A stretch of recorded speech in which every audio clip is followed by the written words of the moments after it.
Hi guys, well welcome back to my new video on designing a fantasy city. So, just a warning, this is about medieval cities. You might be able to mould it into something different, but this is specifically about medieval cities, so that's just a warning. First thing you need to do is build up an idea. What is it like in your city? So the living conditions, what's it like to live there? Is it horrible and dirty, or is it cleanly and nice?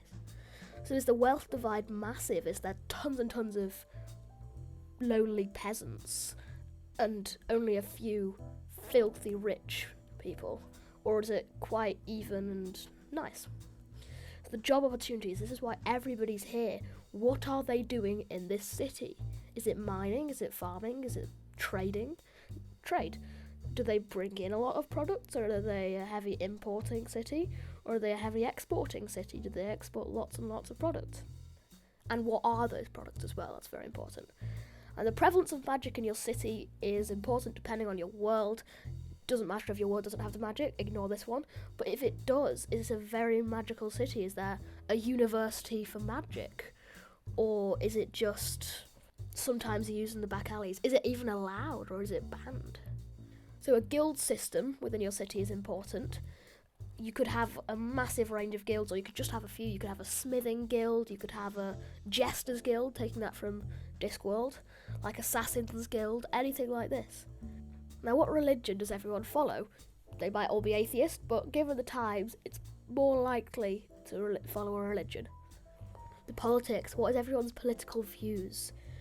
Is it a democracy? Is it some kind of other political system, which I will talk about in another video, hopefully, if I remember? Do they have a monarch? Does everybody like the monarch? Does everybody hate him? Is he not a nice person? And what is the economy like in your city? Is there a great economy and everyone's rich and live in beautiful houses and it's a wonderland of everything you could ever dream of?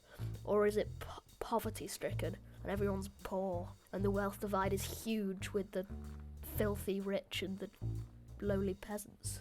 Fashion, still got to think about it. What does everybody wear? What can everybody wear? Sometimes different clothes are not actually available. That's just something to think about. Produce and exports. What do they produce? Do they do farming? If so, what do they farm? Do they do mining? If so, what do they mine? Do they export a lot of this product, or do they keep it for themselves a lot? Architecture. What is the building like? Is everybody living in shabby little huts that are prone to fires, or is it beautiful and everyone's living in big stone buildings? So once you've done that, you need to fill in the little gaps and the finer details. You've got to bear in mind something like the guards and the garrison. Do they have a massive army that defends them from all these enemies and dangers outside? Or do they just have a small guard and they're prone to attacks from goblins and trolls? City defences. Are these natural defences, as in mountains and valleys, or are these just actually building massive wooden sticks or big walls around your grand city? Or do you not have defences at all and you're a little village that's prone to attacks? Geography. Are you on top of a big hill tying into your city defences? Is that going to help you? Are you nearby to any enemies/allies? Geography. Are you near a river? That could be helpful. Are you near the sea? Do you have a massive port? Are you on a big hill? Or are you down low in a valley and very vulnerable because there's a river there? Enemies and dangers. This is what plagues the surrounding landscape of your city. Is there evil trolls that come in the night and steal babies or something? I don't know, you could go as fantastical as you want. City design. How's it look? It's tied into the architecture on the last slide.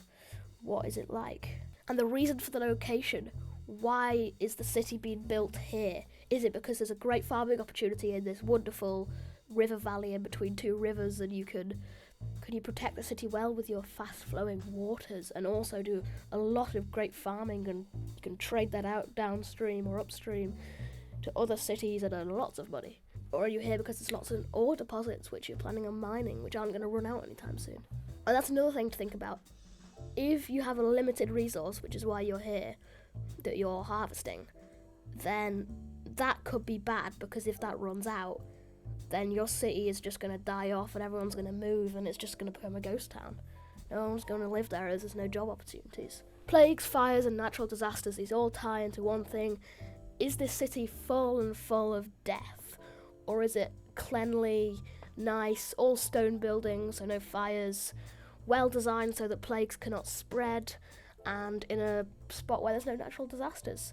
However you want it. Very important, a port. Is there a port in your city? Ports and other trading outposts are extremely important for keeping a city alive. Making a map. So once you've got this all done, you actually want to start working on a top-down map.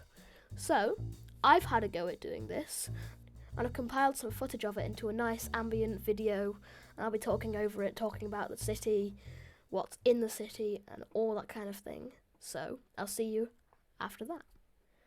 The city is centred around a river, which is basically one long port. This grey district is Guildtown, where most of the fancy produce is made, like jewellery and pottery. Here you travel along the river from the city walls to the accommodation district and to miners and college students.